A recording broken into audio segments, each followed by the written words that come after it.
សួស្តីបងប្អូនអបអរសាទរបងប្អូនចូលរួមជាមួយនឹងថ្នាក់រៀនថ្ងៃនេះថ្នាក់រៀនភាសាខ្មែរភាគទី7សម្រាប់ឲ្យសិស្សថ្នាក់ទី8មេរៀនទី10អត្ថបទហាទៀនសុបិននិមិត្តដំបូងគឺពាក់ពិបាកបងប្អូនសង្កេតទាំងអស់គ្នាឲ្យសូត្រតាមអ្នកគ្រូណាអាស៊ីអាគ្នេយ៍អាស៊ីអាគ្នេយ៍ដំណាំអាមជ្ឈមណ្ឌលទេសចរណ៍មជ្ឈមណ្ឌលទេសចរណ៍trung tâm du lịchសម្ផស្សvẻ đẹp ផលិតផលពិសេសđặc sản mè ke đường lối số phẹ mèn col hạnh phúc បន្តទៀតគឺអត្ថបទបងប្អូនយើងស្ដាប់ទាំងអស់គ្នាភ្ញៀវទេសចរកាលបើធ្វើដំណើរទៅដល់គៀនយ៉ាងហើយមិនបានអញ្ជើញទៅហាទៀននោះជាកង្វះមួយធំក្នុងដំណើរទេសចររបស់ខ្លួន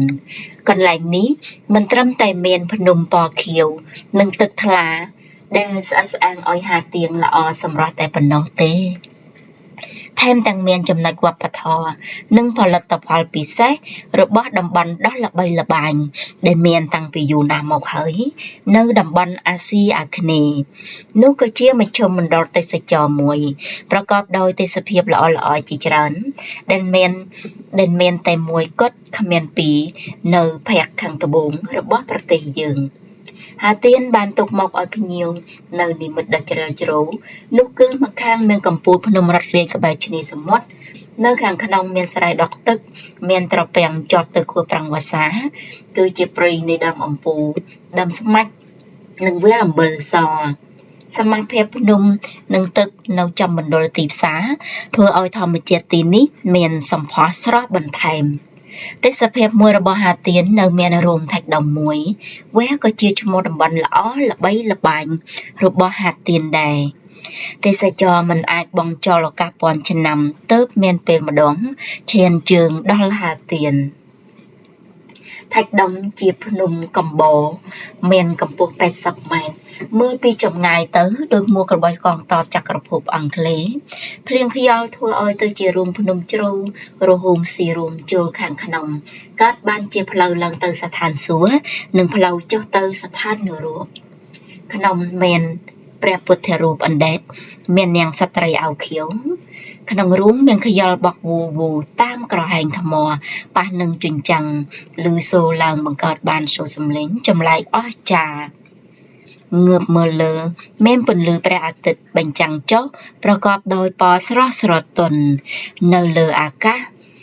មានពពកទាំងដុំអណ្ដែតត្រសែតទៅតាមចំណូលវាយោប្រកាសអស្ចារ្យរបស់រូងថៃដុំ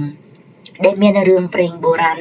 របស់ជនជាតិខ្មែរនិទានមកកន្លែងនេះពិតជារូងថៃសាញ់កាត់ជែកសង្គ្រោះបត្រីស្ដេចសប្តាហ៍ថ្ងៃហាទៀងកំពុងប្រែខ្លួនយ៉ាងមាំមួនលើមេគាស្ថាបនាជីវភាពថ្មីសម្បូរសុភមង្គលសម្រាប់ទេសភាពហាទៀងកំពុងជាសុបិនកាន់តែល្អថែមដើម្បីមនុស្សគ្រប់រូបទៅប្រទានរង្វាន់បន្តទៀតគឺខ្លឹមសារចងចាំរបស់អត្ថបទបងប្អូនទិដ្ឋភាពហាទៀនគឺជាកន្លែងសម្បូរដោយធម្មជាតិភ្នំសមុទ្រព្រែកប្រឡាយមិនតែប៉ុណ្ណោះហាទៀនសម្បូរដោយធនធានធម្មជាតិចាមេរៀនរបស់យើងគឺចប់ត្រឹមនឹងបងប្អូនយើងទៅតែយើងសូត្រអត្ថបទឲ្យបានច្រើនថែមទៀតណាបងប្អូនណាអរគុណបងប្អូនលាទាំងអស់គ្នា